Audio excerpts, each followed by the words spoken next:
Porque essa urna eletrônica está nos arrastando para um regime totalitário, absolutamente contrário à República. O Tribunal Superior Eleitoral é um câncer que mata a nossa República. O Tribunal Superior Eleitoral é inconstitucional, porque não é republicano. É urgente que se separe os poderes. Não é possível que o Tribunal Superior Eleitoral legisle, execute e ele julgue a si mesmo. Isso é o poder de um rei.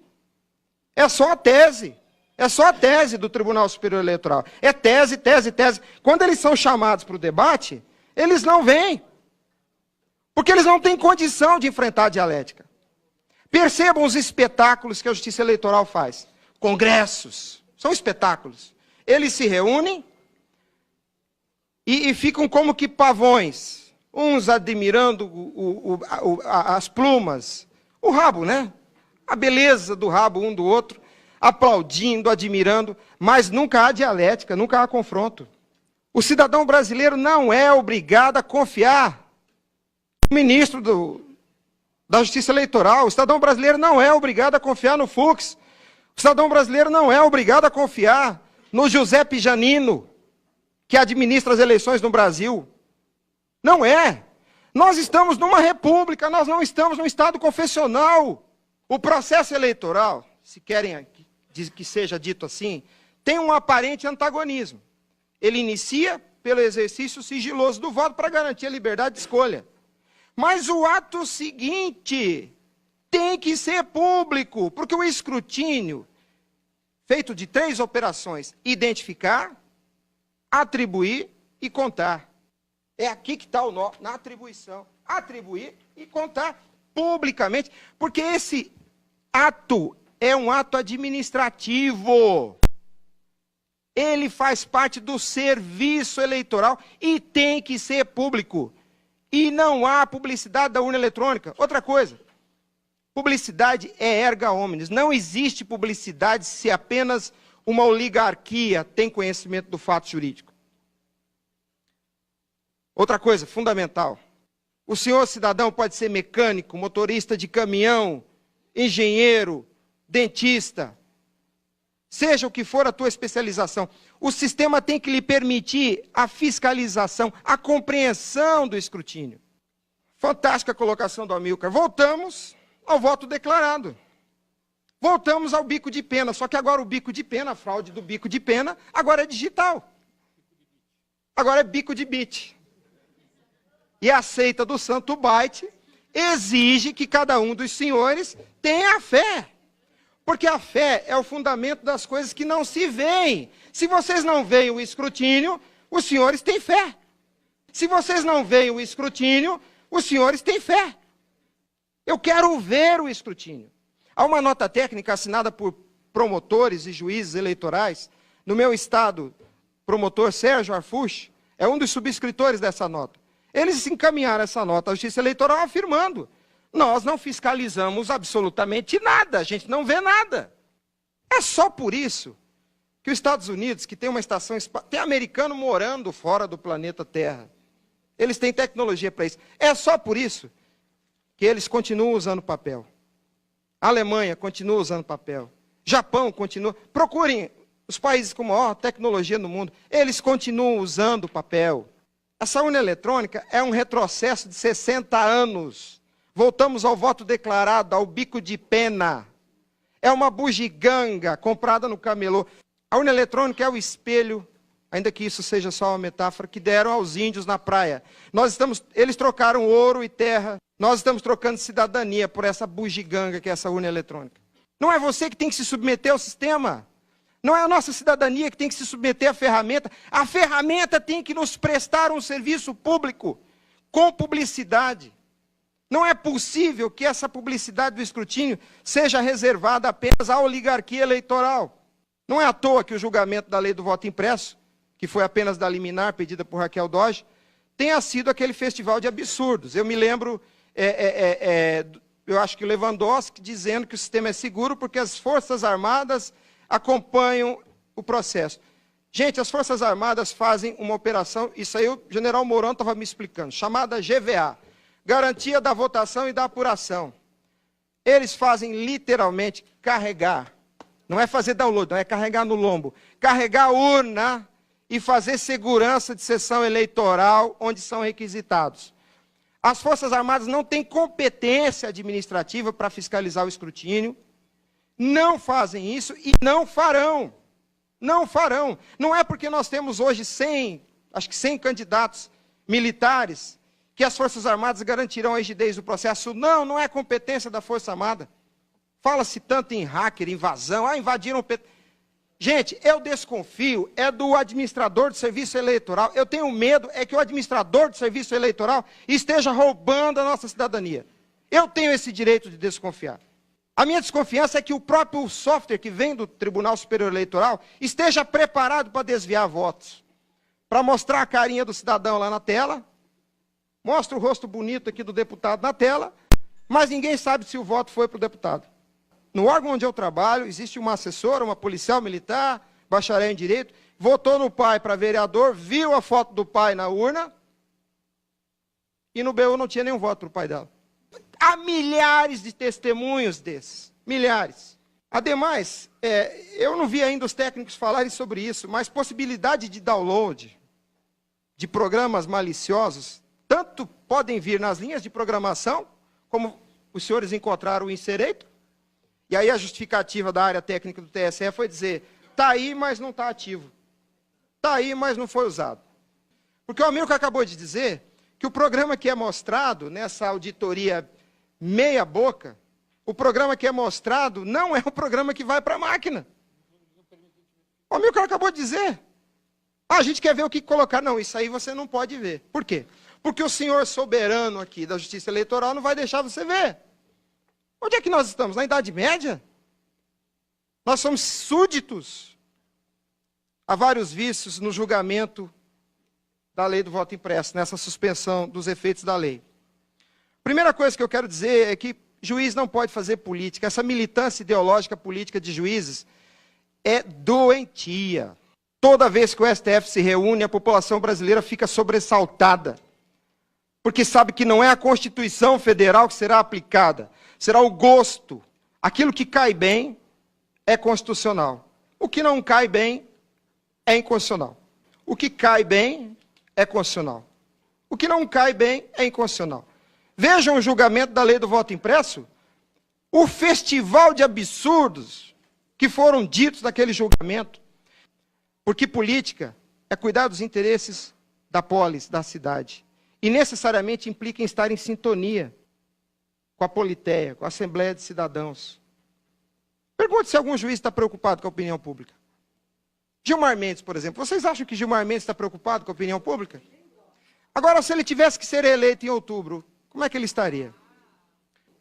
Eu vou chamar de abuso, mas é muita coisa. Há duas nulidades flagrantes no julgamento que suspendeu a lei do voto impresso. A primeira delas é que Gilmar Mendes não poderia ser o relator daquele processo. A lei de introdução ao direito diz que o erro grosseiro responsabiliza pessoalmente o administrador público. E Gilmar Mendes foi administrador durante 2 anos do TSE e ficou girando em círculos em torno de uma proposta absurda de conceber uma nova urna que era totalmente desnecessária. Isso é, no mínimo, erro grosseiro. E por que é erro grosseiro? Porque Aires Brito, em 2009, disse no comunicado 10 que a solução para a impressão do voto era a anexação de módulos impressores. E olha que coincidência, Fux, agora recentemente, estava licitando a compra de módulos impressores. Então, o que Gilmar Mendes deveria ter feito em 2016, 2017, era providenciar a compra de módulos impressores. Ele inventou essa história mirabolante de uma nova urna que custava bilhões de dólares e, logicamente, inviabilizou o processo. Retardou a implementação da lei, descumpriu a lei. E agora, como relator da ADI 5889, ele se dá o luxo de tirar a lei que ele descumpriu da ordem jurídica. Não parece que ele tem interesse objetivo no resultado desse processo? Não parece? Não está assim, evidente isso? Proferir julgamento numa ação onde você é suspeito é causa de crime de responsabilidade. Ora, se é conveniente para Gilmar Mendes, ainda que em tese, que a lei seja retirada da ordem jurídica porque ele descumpriu essa lei, ele é suspeito. Ele não poderia ser relator. E isso, para mim, é uma causa de nulidade. A lei orgânica da Advocacia Geral da União diz, no artigo 4º, inciso 4º, a lei é 073/93, lei complementar, ela diz, taxativamente, explicitamente, é dever institucional do advogado-geral da União defender a norma impugnada no processo de controle abstrato na ADIM. Entendam, só esta casa legislativa representa o povo. Só os senhores, deputado, têm legitimidade para trazer a vontade do povo para dentro do funcionamento da República e transformar em lei. Juiz não tem essa competência, juiz não tem esse direito, militância política de juiz. Alguém viu a Grace defendendo a lei? Deputado Bolsonaro, o senhor viu a advogada-geral da União defendendo a lei? O senhor viu a peça que ela escreveu lá no processo? Ela se limitou a fazer informação. Ela não é intimada para fazer informação. A advogada-geral da União é intimada para fazer a defesa da lei que os senhores votaram aqui com 71% desse Congresso Nacional. Isso é causa de nulidade. Veja se algum dos ministros, naquele festival de pretextos, falou sobre isso. Nenhum deles refutou o desrespeito ao princípio da publicidade. Antes, pelo contrário. Teve gente lá que disse que a gente tem que se dobrar à tecnologia porque o neto dele gosta de brincar com o computador. O ministro Alexandre, esse eu me lembro bem, ele disse que a lei do voto impresso era inconstitucional porque o eleitor pegaria o papel. Meu Deus do céu, ele não leu o artigo que ele estava julgando, está escrito lá, sem contato manual. Aliás, o problema nosso, sabe o que é? É neurolinguística. Essa história de chamar essa Corte Constitucional de Supremo contaminou os ministros. Eles entendem que são supremos. O indivíduo é supremo. Daí a percepção do cabimento do absolutismo. Se eu sou supremo, eu posso ser absoluto. Talvez, deputado, seja o caso de uma PEC para mudar o nome, transformar em Corte Constitucional. Quem sabe diminui o efeito da neurolinguística, porque essa palavra supremo contaminou. Nós temos hoje 11 constituições e a gente nunca sabe qual é a constituição do dia. Eu ouvi dizer que o cidadão hoje está tão apreensivo com o STF que todo cidadão já sabe o nome dos 11 ministros. A maioria não sabe o nome dos 11 jogadores da seleção brasileira, porque é mais apavorante uma sessão do STF do que um jogo da seleção. O TSE está numa campanha aí contra as fake news. No entanto, a meu ver, eles mesmos produzem algumas fake news. Eu, cidadão brasileiro, fiquei ofendido quando Marcos Mariani, no último evento da Justiça Eleitoral, Marcos, foi um simpósio, né? Marcos Mariani, educadamente, do alto da sua cidadania, perguntou ao ministro Admar Gonzaga: ministro, nós mandamos uma pergunta e os senhores não responderam, como é que vocês vão respeitar o princípio da publicidade no escrutínio? E aí o ministro, do alto da sua soberba, do alto do seu absolutismo, porque eles legislam, executam e julgam, então eles são seres absolutos, e alguns ainda são supremos, porque vêm do STF. O ministro disse, resumidamente, respondeu ao cidadão Marcos Mariani: essa conversa de publicidade de escrutínio é conversa de perdedor. Se a gente estivesse na praia, tomando uma cerveja, comendo pastel, tinha cabimento. Mas um ministro fala isso numa audiência pública ou num congresso. É uma falta de respeito com o cidadão. Quando eles falam havia fraude no papel, porque o papel permitia. O mérito do papel é permitir que se veja a fraude. E a urna não é que não se prova a fraude, não se vê. Eles dizem que transações bancárias confiáveis são processadas no meio digital. Só que transações bancárias, primeiro, do início ao fim do processo, gozam da prerrogativa do sigilo. O processo eleitoral, não. É sigilo no primeiro momento, mas o resto tem que ser público por força de um princípio constitucional. Então não vale esse raciocínio. A cédula de papel não é retrocesso, a Milka ressaltou. Retrocesso é essa máquina que voltou o voto no bico de pena. O papel não é retrocesso, o papel é segurança jurídica. E a urna eletrônica, quando os senhores votaram a lei do voto impresso, os senhores sanaram um grave vício que a urna tinha, que era violar o princípio da publicidade. O STF fez essa lambança, tirou a lei. Ou seja, tornou a urna eletrônica inconstitucional de novo. E a cédula de papel que está prevista no artigo 59 é a solução. Está na lei, é ágil, pode ser impressa na última semana de setembro e resolve o problema porque garante o escrutínio público. Nós não podemos abrir mão do escrutínio público. O papel atende ao princípio da eficiência? Atende, porque a eficiência que nós queremos é segurança jurídica. Ninguém aqui quer velocidade, nós não somos crianças querendo abrir o pacote presente. O presidente da República vai tomar posse em janeiro, a gente não tem pressa não. Vamos contar voto em outubro, novembro e dezembro.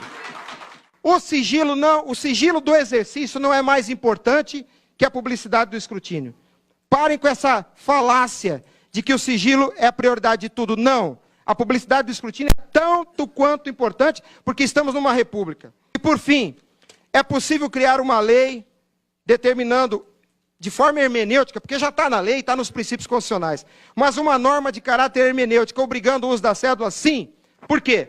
Porque o princípio da anualidade, deputado, o princípio da anterioridade, não existe nenhum princípio na ordem jurídica que exista em razão de si mesmo. Não existe. Há um bem a ser tutelado. Qual que é o bem tutelado no princípio da anterioridade, da anualidade eleitoral? É a paridade de armas, o equilíbrio da disputa. Uma lei que não interfira na disputa, no pleito eleitoral, porque processo, ali no artigo 16 da CF, está referindo a pleito eleitoral. Faça uma pesquisa na jurisprudência. Acho que até o Lewandowski já disse isso no julgamento dele. Até ele. É o pleito, é a disputa. Você não pode surpreender os candidatos com uma alteração na lei. A cédula de papel não altera a disputa. Altera, deputado? O senhor vê prejuízo na sua eleição, na sua reeleição com a cédula? Não. Então, é juridicamente, perfeitamente possível legislar e garantir o uso da cédula, que já está na lei. Então, a frente parlamentar mista de senadores e deputados que está caminhando nessas duas casas, no Congresso Nacional, tem esse fim. Garantir, através de uma lei de caráter hermenêutico, a imposição da prova física para o escrutínio público do voto. E finalizo dizendo, não desistam, esforcem-se por um pensamento ontológico na busca da essência, que foi o que ensinou Parmênides, o princípio da identidade. A é A. Ou seja, há dois caminhos. Doxa, que é o caminho da aparência, que te leva a ter uma opinião, segundo Parmênides.